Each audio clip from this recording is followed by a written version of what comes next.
Magsisimula ang kwento natin na ang mundo ay puno na ng halimaw, dahil ang dimensyon ng mga tao at ang mundo ng mga laro ay tuluyan nag-merge at nabuksan, naglitawan din sa iba't ibang panig ng mundo ang mga dungeons, at talagang walang ginawa ang mga halimaw kundi sakupin ang kalupaan. Pero may mga tao naman na nagkaroon ng pagbabago sa kanilang katawan dahil sa system, at sa tulong nga ng system na gagamit nila bilang isang awaken na patuloy silang mag-level up sa pamamagitan sa pagpasok sa mga dungeons. At nabibigyan nga sila ng kapangyarihan na gawin ang lahat sa loob ng dungeon at pagnakawan na kahit sino ang pumasok sa dungeon. Habang lumalakas ang mga tao pati ang mga halimaw patuloy din lumalakas at nagkakaroon din sila ng rank up, at ito ang mga high-level demons na mas malakas pa talaga sa mga tao, at may natatanging Demon Lord na ang pangalan ay Desali.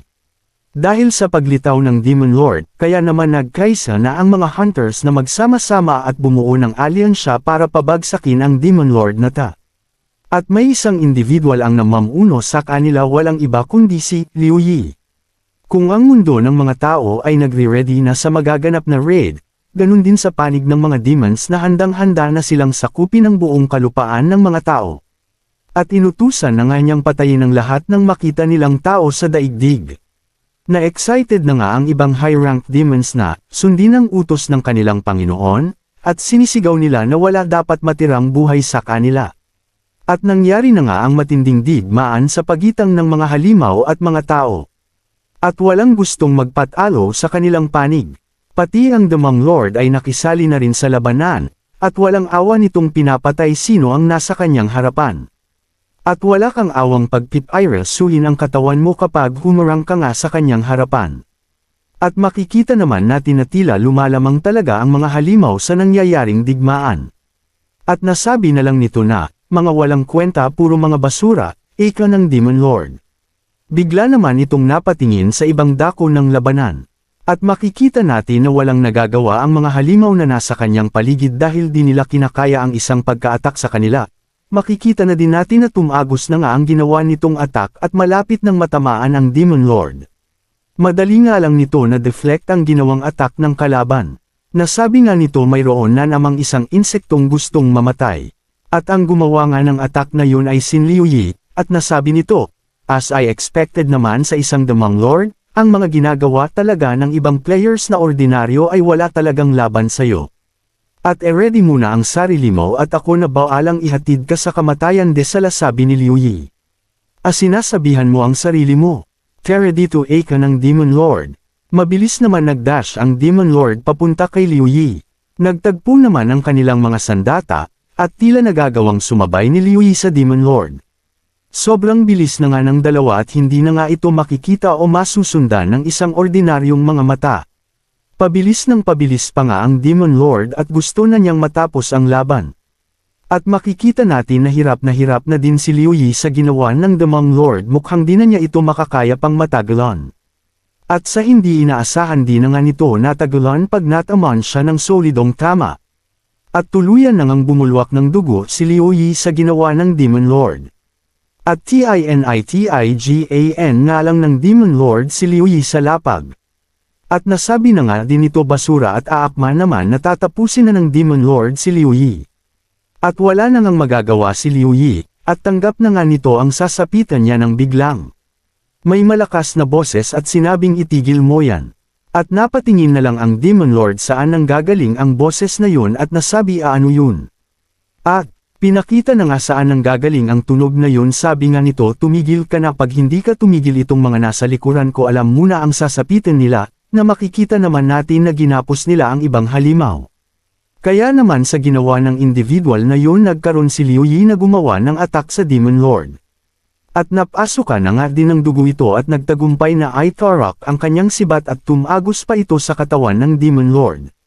Nasabi na naman nito na ito palang ang tinatawag yung justice system. Nakakatawa naman, sa tingin nyo maaapektuhan ako sa pagbabanta sa akin ng mga mababang uri na mga halimaw na yan. Kahit nasabi ng Demon Lord yun, tuwang-tuwa parent si Liu Yi, dahil mukhang may binabalak ito na tiyak na ang kanilang tagumpay. At sabi naman ng Demon Lord, bakit langgam sa tingin mo magtatagumpay ka sa binabalak mo, sabay hawak ng kamay ni Liu Yi? At sinasabi ni Liu Yi pa nga na, ano bang binabak mong gawin Mokhan balak ng Demon Lord ay asabungin ang kanyang katawan, at nasabi nga nito na, wala ka nang magagawa, mamamatay kang kasama ako kanito kay Liu Yi. At gulat na nga si Liu Yi sa mga narinig nito at di nga niya magawang bumitaw. Nagkaroon na nga ng malakas na pagsabog sa buong kalupaan at nadamay din ang sino mang malapit sa pangyayaring iyon. At nangyari na nga ang di inaasahan ng lahat na wala na nga ang matinding usok at mukhang walang sino man ang nakaligtas sa pagsabog na yon. Tuluyan na nga nagulat din ang mga nakasaksi sa pangyayaryo at nasabi nga nila na sa wakas wala na din ang naghaharing Demon Lord. At nasasabi na nga sa Kento kahit nawala na ang katawan ni Desala ang Demon Lord hindi pa dito natatapos talaga ang buhay nito sabay pinakita ang kanyang espada na tila walang epekto yung malakas na pagsabog at mapapansin nating maay nilalabas itong aura. Lumipas na nga ang 10 taon, ngunit kahit nawala na ang Demon Lord ay patuloy pa ring may mga Daingen at mga halimaw ang patuloy na nag-exist at hindi na nga ito maaalis sa mundong ito na bilang isang awakening. Nagsalita naman ang babaeng ito na maintain your formation tila kinabahan din ito sa mga parating na mga halimaw. At nasabi na lang nito ulit sa kanyang mga kasama na, kahit anong mangyari kailangan nating maklear itong dungeon nato. Bigla namang napalingon ang isa niyang kasamahan sa itaas ngunit di nga nakagalaw ito sa bilis ng pangyayari dahil napisat na nga ito ng parang ipis. Napakalaki naman talaga ang gumawa nito sa kanyang kasamahan talagang nakakatakot at di talaga makakaligtas pag nasapul ka ng sandata niya. Patuloy sa pagwas-iwas ng sandata itong malaking halimaw at wala talagang takas ang sino mang tatamaan nito. Wala naman magawa ang individual nato. At sinasabi na lang niya na napakawalang kwenta ang mga ginagawa nila dahil ang dami na nga nilang pumasok sa dungeon pero, wala kaming magawa. Bigla namang nagsalita ulit ito at tinuro ang mga taga-pulot ng mga lot nila, at sinabi niya na, kayo nasa gilid tingnan nyo doon sa malapit sa halimaw may mga mapupulot kayong items doon. Nagsalita na nga ang isa sa mga tinuro nito na, hindi po diba? Ang gagawin lang namin ay mangolekta lang ng mga material sa malayo sa mga halimaw at yun po ang napagkasunduan lang. Bigla naman nagsalita ang isang taong may malaking katawan na sabi nito, ano ulit? May sinasabi ka ba? Nagrereklamo ba kayo? At wala naman silang magawa dahil low level pa lang sila at kaka-awakening pa lang niya at walang kakayahang makipaglaban sa high level na dungeon at sabi pa nga niya kala ko makakapag-level up ako dito ng maayos pero halata daw naman na ginagawa nila kaming paen sa mga halimaw nato, ano nang gagawin ko, sana makaiwas ako at di ako mamatay. Wala talagang magawa ang iba nilang kasama dahil madali lang sa malaking halimaw na saktan sila, at yun na nga talaga ang balak nitong mga gaaman na mga hunters na nasabi pa niya may pagkakataon na kaming makaalis at makapagpatuloy at itong mga basura nato ito talaga ang mga silbi nila kanitong babaeng may hawak ng palaso. At patuloy naman ito sa paglalakad at nung malapit na siya nagdahan-dahan ito habang inoobserbahan niya ang halimaw at sinasabi niya na wag sana siyang makita nito. Dahil kung ang mga kasama niyang mga mas pataas ang level sa kanya na dali lang nito pinatay paano naman daw siya. At inisip pa nga nito na sa mga libro na nababasa ko ang mga halimaw ay may kanya-kanyang kahinaan kaya itong malaking halimaw na mukhang nabasa ko na din ito, at hinanap nga nito ang kahinaan ng halimaw hanggang sa nakita na niya ang kahinaan ng halimaw na nasa kanya daw tiyan ito. At dali-dali naman itong sumugod dahil alam na niya ang gagawin niya. At tumira na nga ng palaso ang babae kaninang nag-uutos sa kanila. At sa kasamaang palad sa kanya pala tumama ang palasong iyon na mukhang sinadya pa, at bumulwak na nga din ng dugo ito.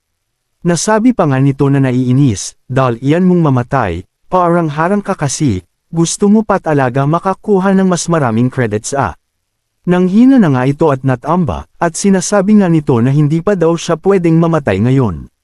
Nasabi pa nga nito habang nakita na siya ng halimaw at akme na itong hampasin na, di pa ko pwedeng mamatay. Nangako ako kay Xiao Xiao na uuwa akong buhay malulungkot yun pag nalaman niyang wala na ko at paano na siya. Wala na ngang nagawa ito at tuluyan nang tumama ang malaking sandata ng halimaw sa kanya at alam naman natin na walang sino man ang nakakaligtas sa pagsalakay na ganun.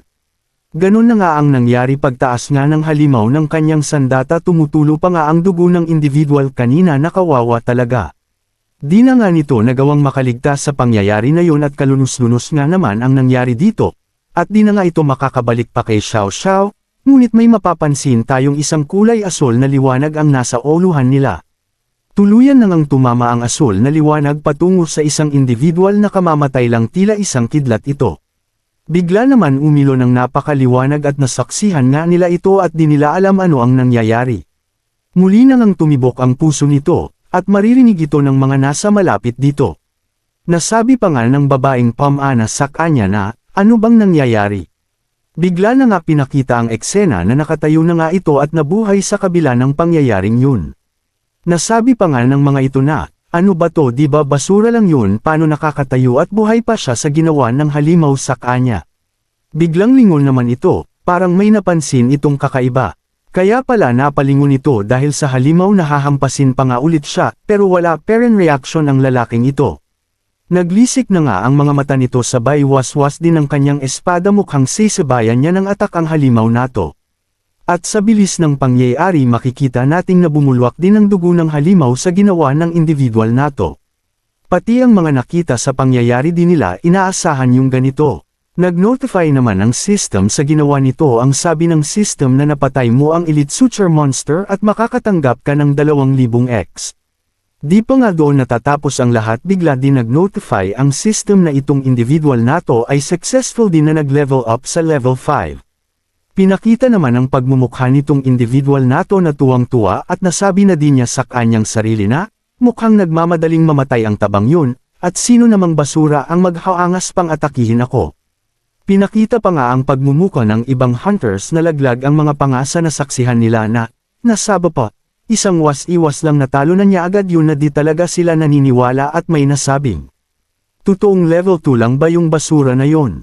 At yung babaeng pamana nga sa kanya ay di rin naniniwala dahil pa nga daw, na level 10 daw yung halimaw tapos siya isang basura lamang anong cheat daw ba ang ginawa nito, at nagagalit pa nga ito na lang hiya na agawang pako ng points. Muli pa nga nag-pop up ang system at sabi, ang profession ng individual nato ay warrior. Nagle-level up din itong katawan nato eka ng individual na ito sa kanyang sarili na sabi pa nga nito na, kaya naman mas lalakas pa ko pag mas malakas ang kalaban ko mas lalakas pa ko.